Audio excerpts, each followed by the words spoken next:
soki na besoin ya chatu ya mwala beto odite ya bonga kwenda babia kifumu na batu ba kifumu abau boya kaka filmer boya kaka filmer boya kaka filmer ya kuku ekobima na poisa na ntango asuka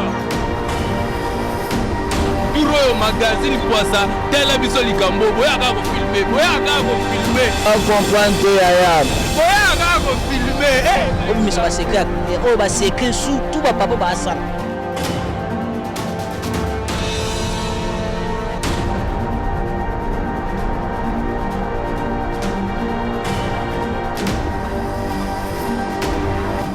lolenge tata alobaki na ntango asuka misala nyonso ya mabe oyo ebombana ekobima solo na poisa pe magazine poisse yeba nini boto luka bino bandaka tomona te toyeba te bodusolaki bokomaki bokena na mboka ni lokwa pe toye to baka vérité magazine poisa donc oya kuku ebimi na poisa eke mikolo balobi keba na video keba na caméra po obima na poisa na magazine veut dire koto ndi masolo kio chetembe olingo boya magazine poisa na kosilika na kokata tiniki bokomona bongo kanda ya masiya te kopekisa te mokonzi tika nalobela bango bakosi mpe pikumole mingi mokonzi bakotiwa na video ala ya solo kote wana kolekisa yango te na boyi bopiblie ngai mokili mobimba bamona ekomama solo uta epai ya tata na ngai bamagazine ekozala ebele mais ya kuku ekobima na poisa na ntango asuka oyo mokonzi bokalisaka mingi lolenge tata alobaki na ntango asuka misala nyonso ya mabe oyo ebombana ekobima solo na poisa yango lelo nayaki nayebisa bino botala bitalatala te magazine poisa ezali magazine oyo ezosala ke mokili mobimba bayeba na poisa nini ya malamu nini ya mabe tata na ngai uta likolo atalaka magazine poisa comprendre yaya ya kuku ebinama apasa esengo na komona bino lisusu na pokwa lelo bino bayebo mesana kolanda magazine poisa oyo ezali lisu pe lito ya bino bana Congo central tofongola bongo magazine poisa na biso na kati ya gouvernorat epai wapi gouverneur ya province ya Congo central atu matubwana kuluki kujambote ayambaki ba différentes délégations. Magazine poisa oyo ezali lisu pe lito ya bana Congo central ekitaki bongo na gouvernorat pour la construction il y a 10,006 maisons oyo ekotongama bongo na étendue nyonso ya Congo central na entreprise Africa Patsa Shift à travers programme naye juste Neoplant nde sango ya malamu oyo bamemelaki gouverneur na biso ya Congo central atuma tubwana kuluki kujambote epa ya DG Justin Osango oyo amemaki délégation ayebisi pe gouverneur na biso ke bandaku wana eza pona ba niveau nyonso ya population ozala riche to pe pauvre na caméra ya Chirac Lipasa DG Justin Osango abimisi na poisa. Africa Partnerships est l'organe de facilitation de JS Neoplant. Avec JS Neoplant, nous voulons construire dans la province du Congo central 10,006 maisons dans des cités intégrées. Et au jour d'aujourd'hui, nous sommes venus entrer en contact avec l'autorité provinciale pour localiser les sites. Et les sites ont été déjà bien définis. Nous pensons construire du côté de Songololo et du côté de Mwanda.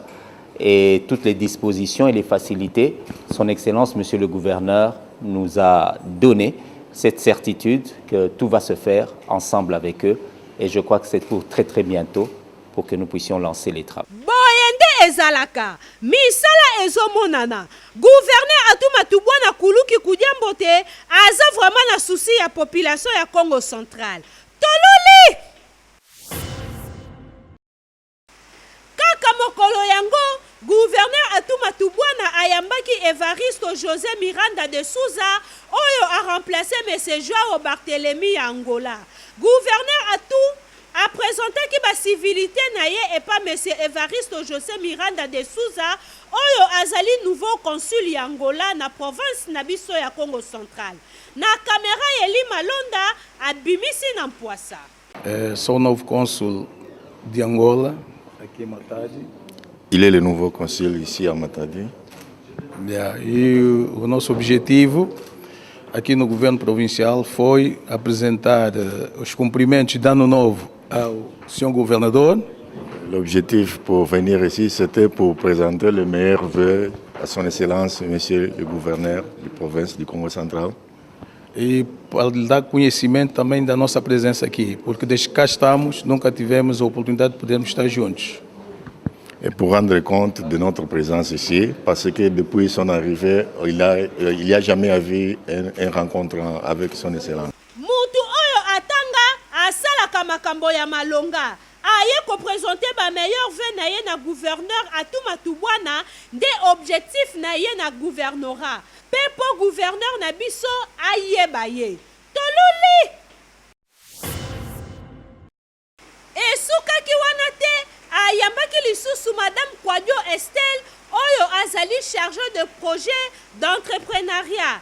Échange oyo basalaki na madame Kwadio Estelle oyo azali ivoirienne eza pona kolobela projet ya encadrement ya jeune fille na entrepreneuriat pona autonomisation ya mwasi.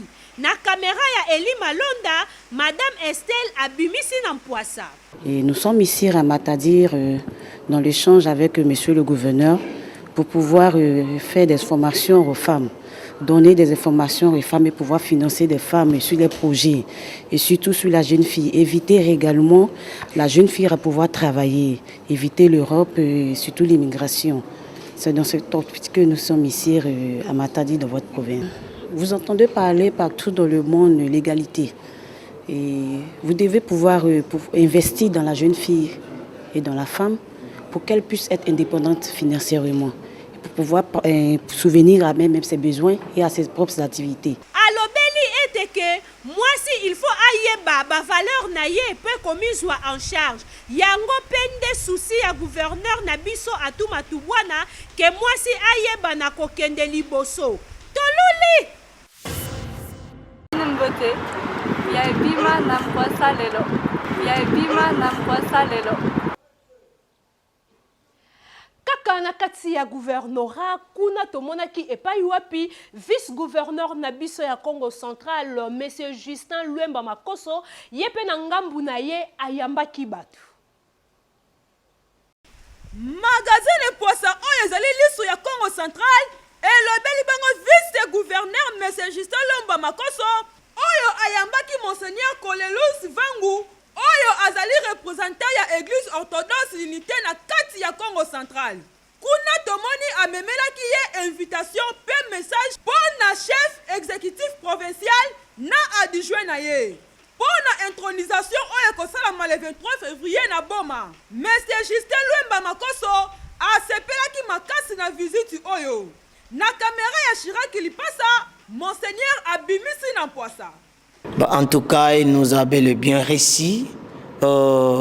Il est vraiment très gentil. Nous avons beaucoup aimé. Nous avons toujours été présents par nos prières. Pourquoi? Parce que nous prions souvent pour eux. Voilà pourquoi ils auront toujours besoin de nous. Et nous sommes là. Nous sommes là pour prier pour eux. Monsieur Justin Luemba Makoso, vice-gouverneur ya Congo Central, asalisaki bongo réunion na kati ya gouvernorat.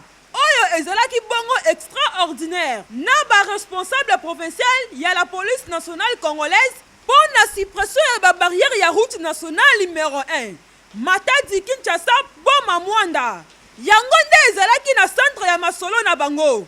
Pe ba disposition ezomaki ebele pour na correspecter maloba ya chef de l'État, M. Félix Antoine Tshisekedi, na kati ya discours na ye pour na État ya nation, pour na ko supprimer ba barrière nyonso oyo eza na kati ya pays na biso.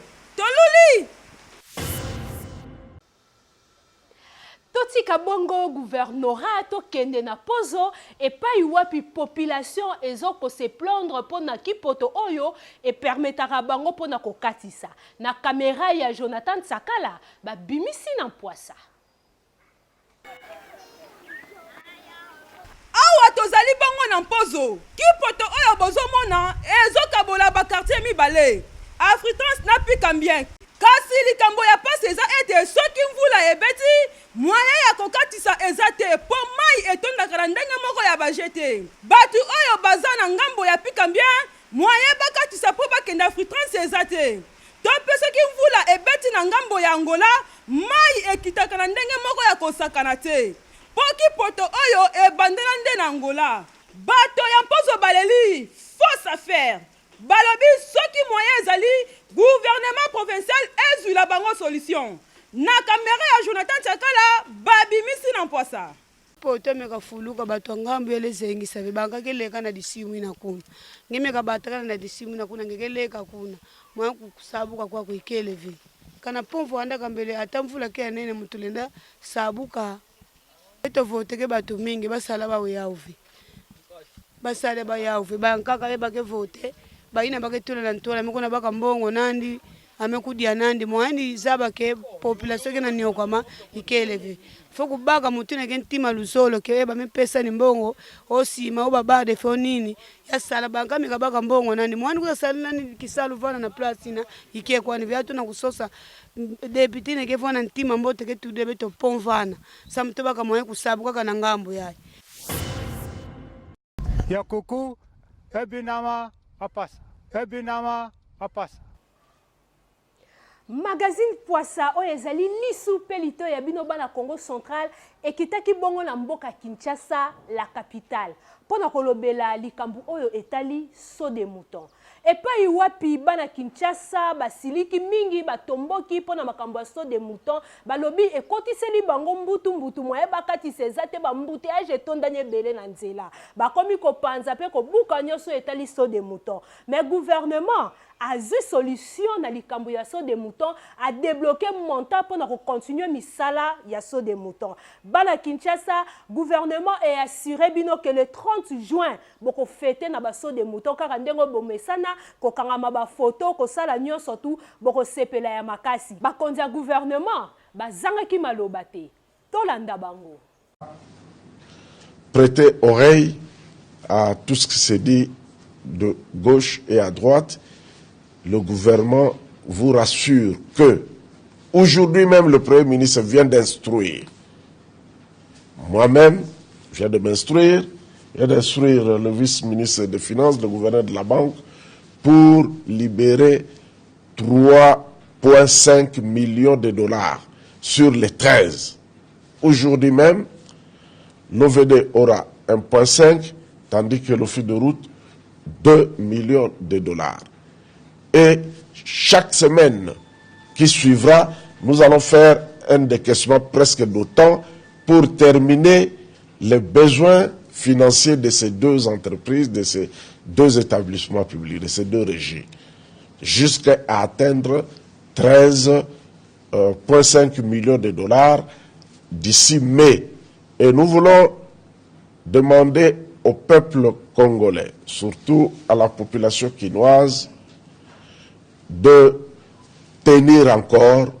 Il y a eu un temps qui s'est passé, il n'y a pas eu de financement, c'est parce que les finances étaient un peu difficiles à gérer, mais maintenant nous prenons l'engagement que nous allons fêter le 30 juin avec tous nos sauts de moutons de Kinshasa en place. Que donc le peuple prenne encore son mal en patience. Nous le lui demandons et nous prenons l'engagement. Le gouvernement prend l'engagement de tout terminer avant le 30 juin, quand nous fêterons le 60e anniversaire de notre indépendance. Nous voulons que nos invités qui vont venir, et nous-mêmes la population congolaise, nous ayons des infrastructures dignes de notre capitale.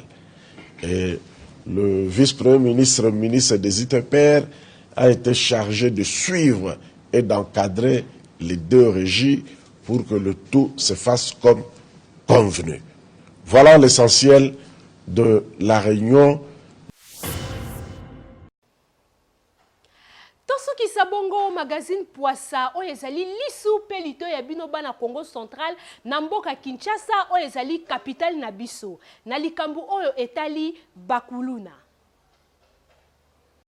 Magazine Poissa kitaki bongo na ngambo ya Kinshasa esika oyo wapi kuluna ezongeli lisusu na ndenge ya kosakana te.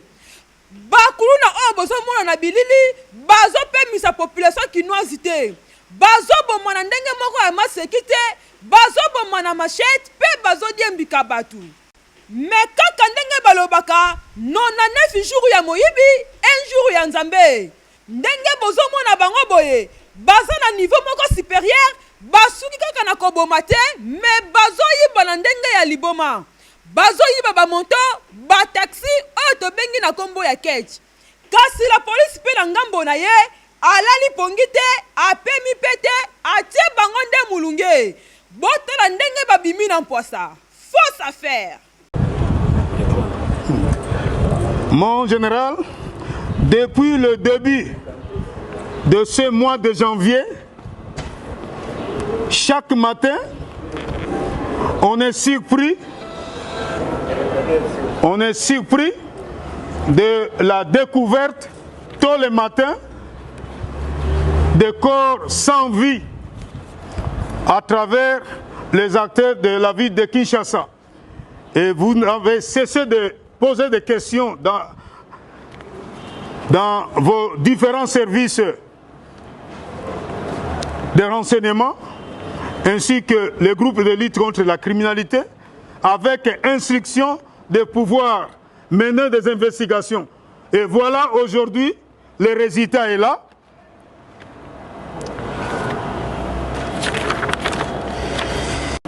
Et auteur d'extorsion de plusieurs voitures communément appelées catch, que le membre emporte après avoir tué par étranglement à l'aide de ces câbles et autres cordes dures les conducteurs qu'ils abandonnent loin de leur commune résidentielle. C'est-à-dire, ils sont à 3, mais la bande est constituée de 5 membres. Il y a un qui est désigné, qui est chargé pour la location d'une voiture. Et une fois en possession de la voiture, il va faire signe à un de leurs bandes pour que le groupe se retrouve sur une moto dans un coin où leur membre va signifier au conducteur. Et aussitôt arrivé au lieu, leur membre qui a eu au préjudice à demander au chauffeur qu'il va prendre un de ses co-auteurs, c'est-à-dire une connaissance, aussitôt arrivé sur le lieu, avant que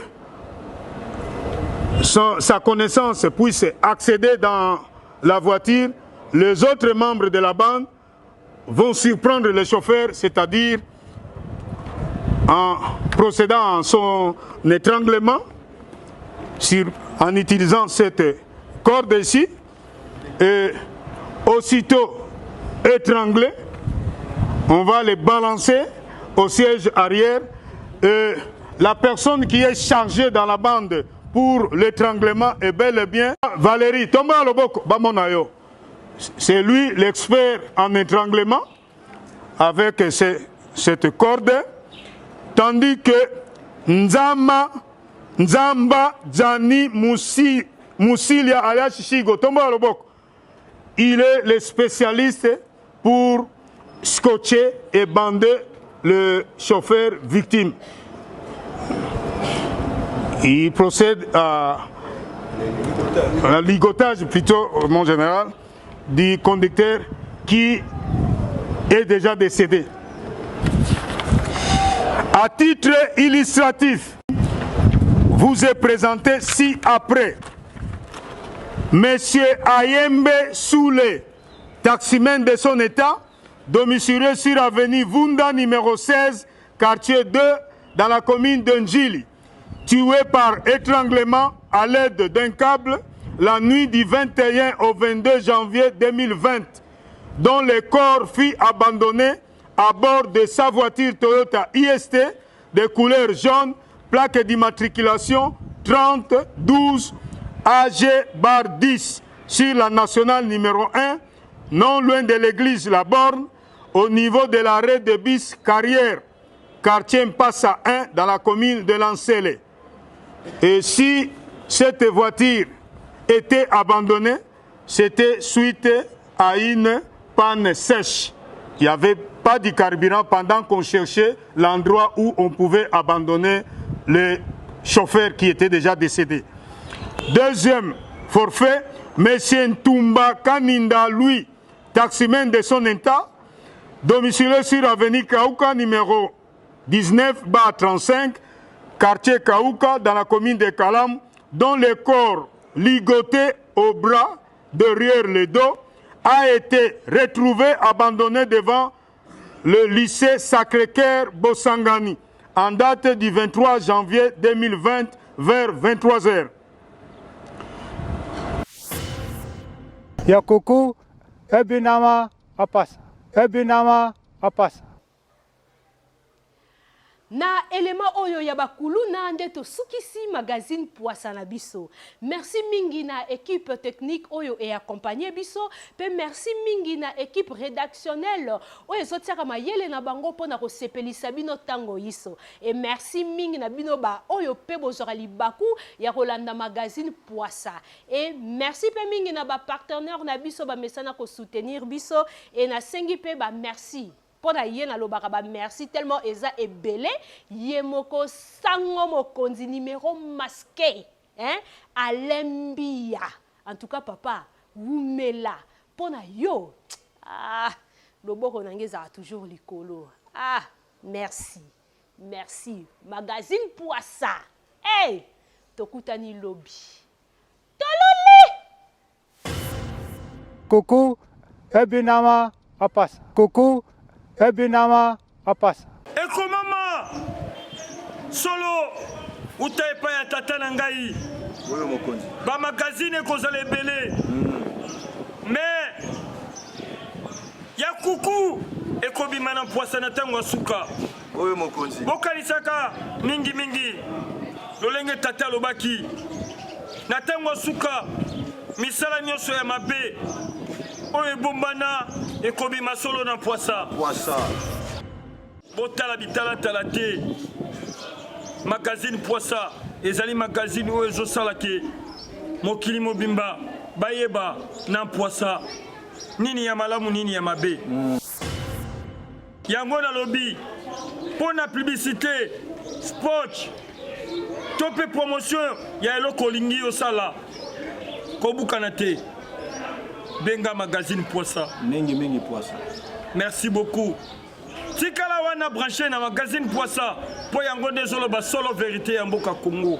Soki otie tembe olingo boya magazine Poissa na kosilika na kokata tiniki bokomona bongo kanda ya masia te kopekisa baite mokonzi tikana lobela bango bakosi peuple congolais mingi mokonzi bakotia na video ya solo kote wana koleksa yango te na boyi bo publier ngai mokili mobimba bamona nzoto ya Messia solo oyo ezali Messia kobukana te Alembia solo tata monaka losambo na yo ntango nyonso comprendre te yaya